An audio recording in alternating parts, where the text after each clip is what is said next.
"Man, banyak nyamuk yo," ucap Karyo. Namun dia merasakan ada endusan nafas yang berat. Bau busuk seperti daging tercium. "Bau apa ini, Man?" Rusman merasakan hal yang sama. Mereka berdua bersamaan menatap ke belakang. Dan benar saja, ketika dia menengok ke belakang, pocong ireng!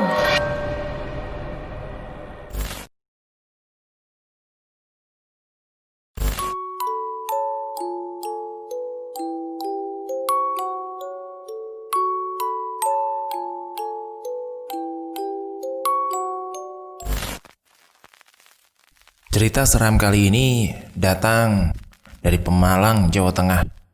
Urban Legend tepatnya, ditulis oleh Restu Wiratmaja. Linknya ada di deskripsi, jadi teman-teman bisa follow ya. Kalian pernah dengar nggak mitos yang menakutkan ini tentang teror pocong hitam?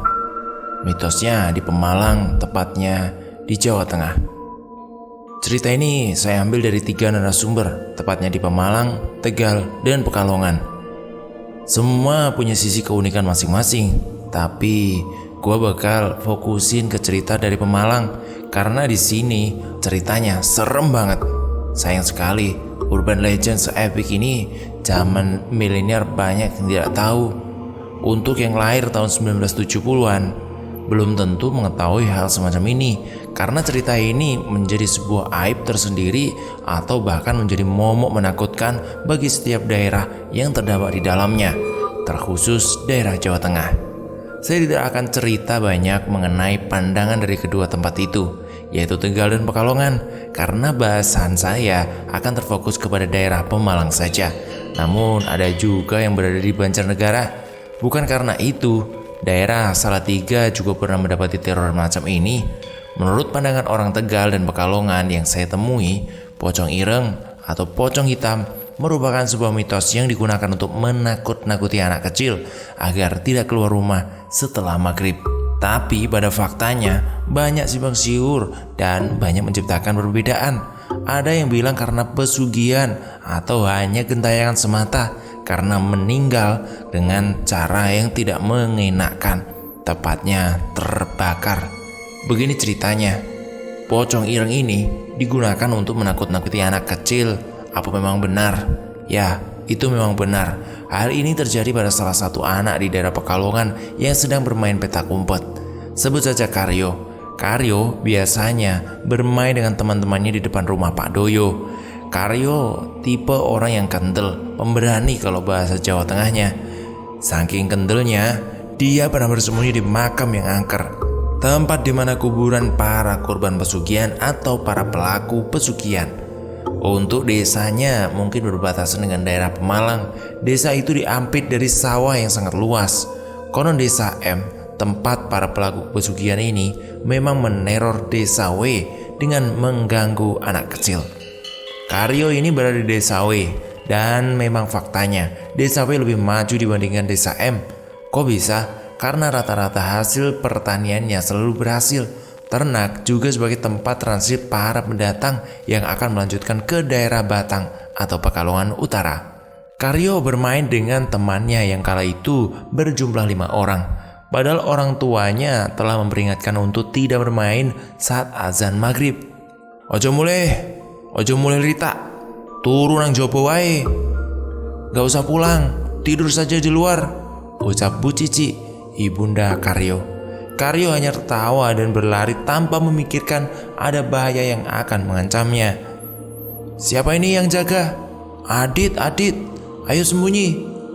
Adit kemudian berjaga. Dia menutup matanya dan menghitung hingga 50. Sandarannya ada di tembok rumah Pak Doyo.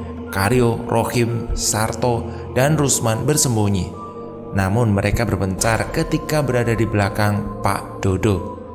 Kamu yakin bakalan sembunyi di sini? Tanya Rohim. Bagaimana lagi? Yang penting jangan ketahuan, ucap Sastro. Mereka kemudian bingung, sedangkan hitungan sudah sampai 30.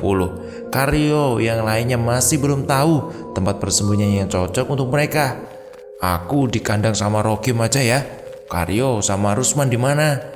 Karyo langsung berlari menuju pohon salak yang tumbuh di dekat kandang. Rio, mau kemana? Tunggu dulu. Man, jaga anak itu, ucap Rohim. Rusman berlari mengejar Karyo yang sudah bersembunyi. Entah mereka tahu atau tidak, orang tua dari mereka mencari ke sana kemari. Tampaknya teror pocong hitam itu akan segera dimulai. Pak Karyo belum datang, ucap Bu Cici. Nanti di mana? Tanya Pak Subhan. Rumahnya Pak Dodo, jelas Bu Cici. Ya udah, susul sekarang. Sementara itu, Adit mencari mereka yang sedang bersembunyi. Di mana yo? Di belakang kali, ucapnya. Adit mendengar suara hentakan kaki di kandang kambing. Pikirannya ada orang yang bersembunyi di situ. Adit mendekat perlahan-lahan. Langkah kakinya dipelankan. Dia menghindari penginjakan kaki di ranting kering, dedaunan, dan juga bekas botol-botol yang berserakan. Begitu Adit telah berada di bibir pintu kandang, dia mendapati dua orang yang sedang menundukkan kepala. Apa tidak bau di sini? Adit berlari ke arah depan rumah Pak Dodo sambil berteriak, apel, Sastro dan Rohim ketahuan. Kini tinggal menyisakan Karyo dan Rusman. Gampang sekali kamu segera ditemukan. Kemudian akhirnya kita cari dua lagi, sambung Rohim. Dengan perasaan bangga, Adit mencari Karyo dan Rusman di sekitar kandang. Ini semua gara-gara kamu, Dul. Kamu yang minta sembunyi di kandang, kesal Sastro. Lah, kok aku? Keluarnya kamu yang pergi di situ duluan kok. Sastro dan Rohim saling menyalahkan. Mereka tidak mau mendapatkan giliran untuk menjaga bila nanti akan ada pengacakan ulang pemilihan penjaga baru. Dari kejauhan, Sastro melihat Pak Subhan dan Bu Cici sedang membawa lentera. Mereka tampak berburu-buru. Nang, teriaknya. Sastro dan Rohim segera berdiri dan menyambut kedatangan Pak Subhan serta Bu Cici. Nang, Karyo di mana? Sastro dan Rohim saling gugup. Mereka berdua seperti terpojokkan ketika pertanyaan itu dilontarkan kepadanya. Sementara itu, Adit mendapati sebuah pohon salak yang berdekatan dengan kandang kambing. Adit melakukan hal yang sama. Dia berjalan dengan pelan-pelan menghindari dedaunan dan ranting kering. Rusman dan Karyo masih bertahan di tempat itu. Mereka tak tahu bahwa pohon salak itu merupakan awal kemunculan pocong ireng atau pocong hitam yang pernah diketahui oleh warga sebelumnya. Man, banyak nyamuk yo, ucap Karyo. Keluar aja yuk, ayo keluar, ajak Rusman. Karyo hanya menepak tangannya untuk menangkap nyamuk. Namun dia merasakan ada endusan nafas yang berat. Bau busuk seperti daging tercium. Bau apa ini, Man? Rusman merasakan hal yang sama. Mereka berdua bersamaan menatap ke belakang. Dan benar saja, ketika dia menengok ke belakang, pocong ireng! Rusman berlari meninggalkan Karyo, sedangkan Karyo hanya terdiam menatap wajah buruk pocong itu. Ampun, ucap Karyo. Rusman yang keluar dari tempat ia bersembunyi mengagetkan Adit. Kamu teriak-teriak, ucap Adit. Ada pocong hitam, Dit. Karyo mana? Tanya Adit kaget. Lah kan tadi di belakang. Rusman bingung. Dia berlari ke arah depan rumah Pak Dodo. Adit menyusul Rusman dari belakang. Dia juga tak ada pikiran untuk menyelamatkan Karyo. Teriakan Rusman membuat Pak Subhan dan Bu Cici bertanya-tanya. Nak, ada apa? Tanya Pak Subhan. Pocong ireng, Pak, pocong hitam. Karyo ada di mana? Karyo tertinggal di sana, Pak. Aku takut. Di mana? Tanya Pak Subhan lagi. Pohon salak, Pak, wet salak sono lu. Pak Subhan langsung berlari. Sementara Bu Cici menyuruh mereka untuk pulang ke rumahnya masing-masing. Beberapa warga mulai membukakan pintunya. Dia bertanya-tanya apa yang sebenarnya terjadi. Mengapa anak-anak masih berkeliaran di rumah saat maghrib datang. Ayo bantu, ucap beberapa warga. Para warga berduyun-duyun menuju witan salak atau pohon salak itu sembari membawa lentera damar. Dan benar saja, yang dirasakan Pak Subhan, dia masih mencari Karyo di pepohonan salak. Yo, Karyo. Pak Subhan melihat dengan mata kepalanya sendiri tubuh Karyo yang tergeletak.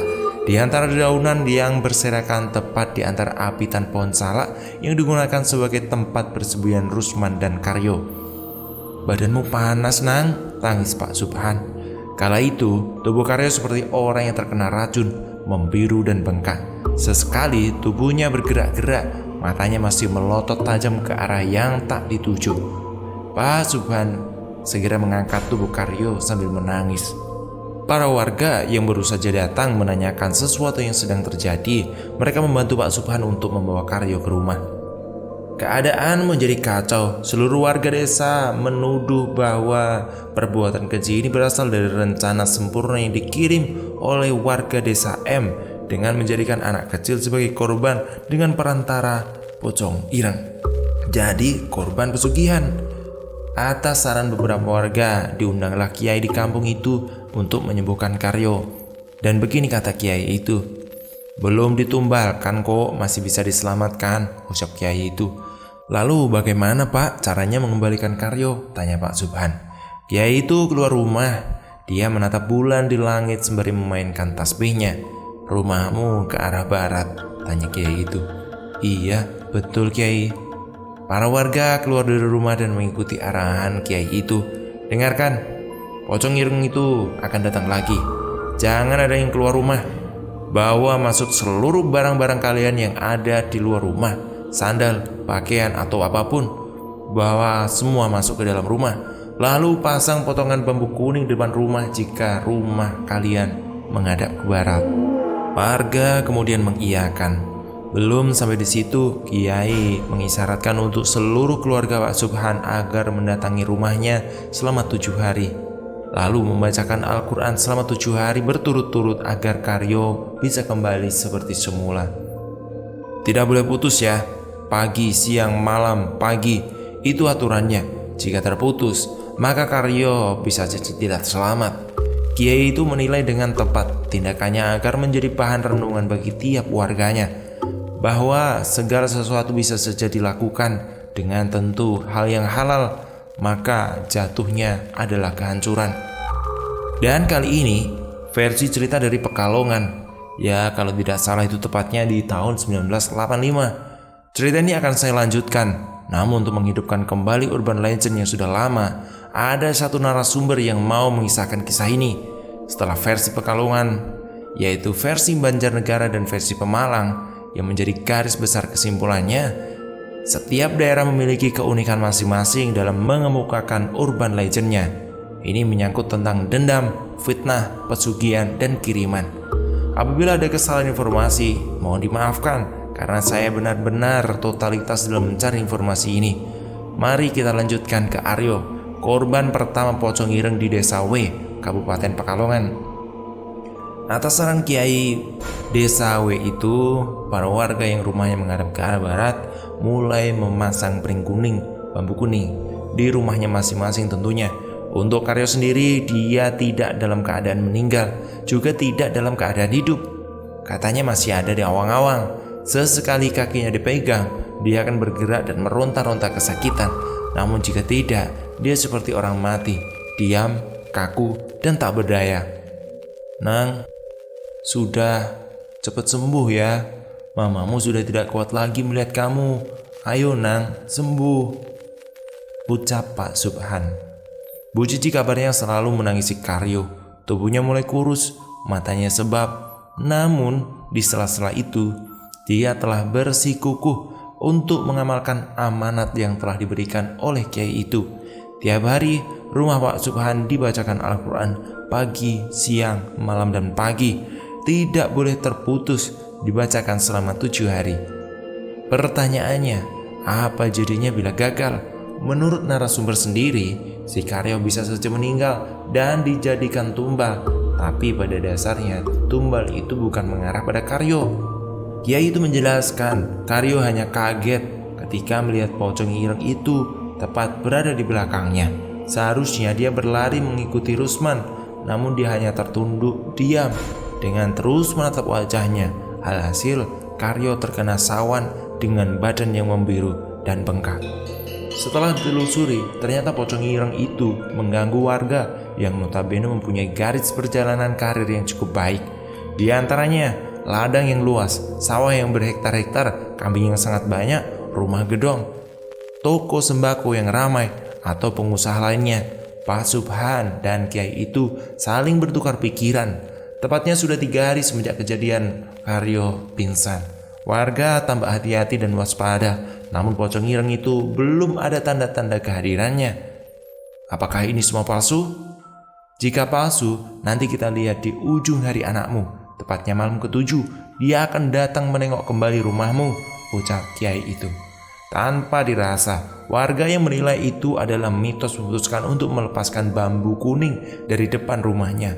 Warga sudah kehabisan akal. Inilah yang terjadi ketika ideologi polos disuntikkan dengan nalar yang asal jepret. Warga yang asalnya percaya menjadi pemberontak. Bodoh amatlah sama hal-hal mitos begituan, pikirnya. Mana ada pocong membunuh manusia, katanya. Tepat di malam ke-7, suara lantunan ayat suci Al-Quran masih menggema di rumah Pak Subhan. Kiai itu agak santai dan duduk di depan rumah Pak Subhan. Kamu tahu kenapa pocong hitam itu datang ke sini? Tanya Pak Kiai. Mencari tumbal, Pak. Bisa jadi, tapi bukan itu tujuannya. Lalu apa, Pak? Menghancurkan, ucap Kiai itu keras. Malam ke-7, para warga keluar rumah seperti halnya malam-malam biasanya, tidak peduli mara bahaya atau keadaan yang sedang dalam keadaan ini. Semua tampak biasa-biasa saja. Tepat tengah malam menuju pergantian hari, pocong itu menampakkan diri di antara rimbunan pohon pisang. Pihak Kiai itu berdiri sambil memegangi tasbihnya. Orang rumah keluar untuk melihat lebih jelas pocong ireng itu. Walah, rumah itu tidak ada bambu kuningnya, ucap Kiai itu. Pocong itu menghilang dengan sekejap. Kiai itu langsung memasuki pemukiman warga dan berada di dekat pohon pisang. Tertanda 3 rumah yang sandal, baju dan barang-barangnya terjilat. Ternyata pemilik rumah itu adalah orang yang punya sawah yang luas. Kiai itu segera menggedor rumah yang sudah terjilat pocong ireng itu. Beliau juga menyembunyikan barang-barang yang sudah terjilat. Oh, Pak Kiai, loh, sandalku di mana, Pak? Pak Subhan yang melihat tingkah aneh Kiai itu langsung mendekatinya. Tampaknya ada sesuatu yang mengganjal. Di mana bambu kuning itu?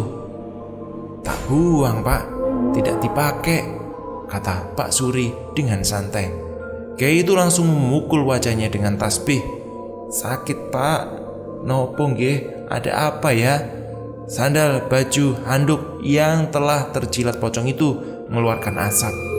Bekas jilatan pocong ireng itu terdapat cairan hitam yang memungkinkan bisa menjadi sumber untuk membunuh korbannya. Pak, Kiai itu apa? Tanya Pak Subhan. Cairan ini yang menyebabkan kematian korbannya. Jika orang yang tidak tahu cairan yang menempel pada pakaiannya, maka dia akan menjadi korban tumbal pocong ireng itu, jelas Kiai. Kiai itu mengelilingi pemukiman warga. Lebih tepatnya, dia akan ngecek seluruh rumah warga yang tidak terpasang bambu kuning yang fungsinya untuk menangkal dan mencegah pocong ireng itu menjilati barang-barang yang berada di luar rumah.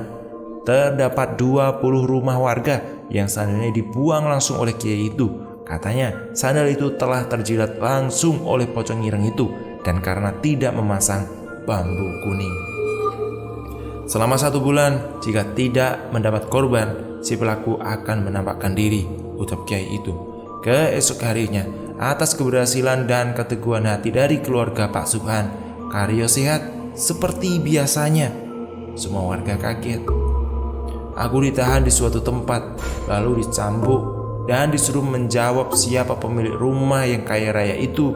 Aku hanya menjawab 3 saja, salah satunya Pak Suri. Semua tampak normal, namun masih dalam ranah waspada. Rumah Pak Subhan menjadi ramai semenjak Kiai itu sering berkunjung ke rumahnya. Sudah hampir 1 bulan, dia belum juga muncul. Subhan, maukah kamu saya beri tugas? Tanya Kiai itu. Siap Kiai. Datangilah rumah A, blok A. Ciri-cirinya rumah bertingkat. Kamu hanya lewat saja. Tidak usah menatap jendela sebelah kanan. Di situ soalnya kamarnya. Pak Subhan langsung menuju desa M yang bersebelahan dengan desa W itu.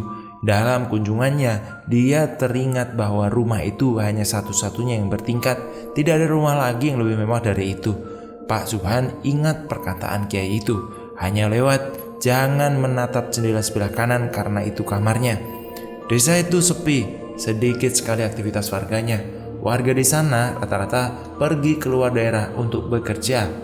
Sedikit sekali yang memiliki sawah. Tidak heran bila desa M ini tergolong miskin, dan pastinya warga di sekitar desa M akan melakukan apa saja agar bisa hidup. Salah satunya adalah pesugihan. Ketika mencari-cari rumah yang dituju, Pak Subhan melewati sebuah rumah mewah. Namun di dalamnya terdengar keributan yang amat sangat luar biasa. Pak Subhan tidak mau menguping. Dia terus berjalan dan pura-pura tidak tahu. Dia hanya mendengar segelintir ucapan dari seorang laki-laki itu. "Kiai bangsat," ucap laki-laki yang berada di rumah tingkat itu. Pak Subhan segera berlari karena informasi ini sangat penting dan harus disampaikan. Keringat dingin kala itu mengucur sangat deras. Katanya antara hidup dan mati mendengar ucapan laki-laki itu. Jika dia ketahuan karena mendengar sedikit saja ucapannya, bisa-bisa Pak Subhan akan diteror kembali. Karena di desa sebelah 10 menit berlari pun sudah sampai, sudah ketemu. Karena desanya bersebelahan, 10 menit berlari saja sudah sampai ke desa W. "Sudah ketemu," kata Kiai. Sudah Pak Kiai. "Istirahatlah, besok rumah itu akan terbakar. Tapi sebelum itu dia akan datang ke sini untuk menyerang lagi," ucap Kiai itu. "Mau apa lagi Kiai?" "Menghancurkan," ucap Kiai itu singkat. Selepas itu Kiai itu mewajibkan untuk memasang bambu kuning itu di setiap rumah. Bukan hanya kepada rumah yang arahnya mengarah ke barat, tetapi seluruh rumah. Katanya pocong ireng itu akan meneror dan melakukan apa saja agar bisa mendapatkan korban. Semua pintu ditutup, seluruh barang seperti sandal, baju, handuk, sepeda motor atau apapun dimasukkan ke dalam rumah. Uniknya, rumah zaman dulu tampak depan sempit. Ketika masuk ke dalam, sangatlah luas.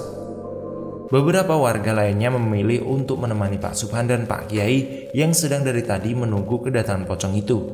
Seluruh rumah telah mematikan damarnya atau lenteranya, hanya satu damar yang menyala. Rumah Pak Subhan seorang.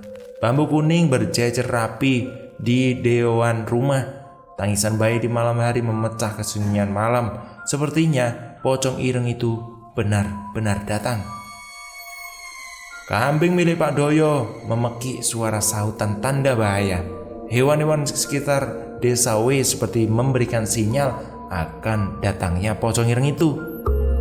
Dia akan datang, tentu membawa dendam padaku. Aku telah menggagalkan pesugihan mereka. Pak Subhan menengok orang rumah. Ternyata sudah pada tidur. Karyo tidur bersebelahan dengan istrinya, Bu Cici, di kamar depan. Saudara-saudara yang ikut serta dalam membacakan Al-Quran untuk Karyo sudah pulang sebelum teror pocong ireng itu muncul lagi. Semuanya aman, tinggal melihat apa langkah dari Kiai untuk melawan pocong ireng itu. Tepat ketika bulan purnama berada di atas kepala, sinarnya menerangi rumah warga, pepohonan, dan semua yang ada di desa itu. Pocong ireng itu muncul di pohon pisang dekat rumah Pak Suri, pemilik sawah yang amat sangat luas. Kiai itu segera membacakan sesuatu di tasbih miliknya. "Apa semua rumah terpasang bambu kuning? Jika belum, segera dipasang," saran Kiai. "Sampun Kiai, sampun. Sudah Pak." Pocong ireng itu mendadak menghilang. Tampaknya dia menuju pemukiman warga. Namun sayang, usahanya sia-sia. Seluruh rumah sudah terpasang bambu kuning. Tidak ada satupun celah untuk masuk dan menjilati atau meludah air liurnya ke barang-barang milik warga. "Pak Kiai, sudah selesai ini. Tunggu sampai pagi. Semua akan berjalan dengan lancar hingga azan subuh mengema." Suara kentongan yang terbuat dari bambu telah dipukul oleh warga. Pocong ireng itu gagal mengambil korbannya. Tepat di pagi hari itu, banyak warga M yang keluar rumah untuk memadamkan api di rumah tingkat yang pernah dikatakan oleh Kiai itu. Rumah itu adalah pemilik pocong ireng sebagai pesugihan. Sempat beredar Pemilik pocong ireng itu yang berinisial S menolak untuk menukarkan keluarganya demi tumbal yang harus diserahkan selama 1 bulan terakhir. Sebagai gantinya, rumah itu terbakar karena menolak perjanjian yang harus disepakati. Rumah dan segalanya yang ada di dalamnya merupakan hasil pesugihan. Tak ada yang tahu bagaimana nasib pemilik pocong ireng itu. Namun kabar yang pernah bermunculan di awal tahun 2002, namun dengan sudut pandang yang berbeda.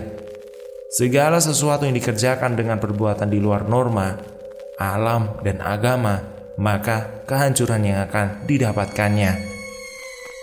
Mungkin ini dulu ceritanya. Masih ada 2 versi, tentunya dari Banjarnegara dan Pemalang. Ceritanya akan saya lanjutkan besok. Terima kasih. Jangan lupa di follow Restu Wiratmaja. Linknya ada di deskripsi. Jangan lupa di subscribe ya. Terima kasih.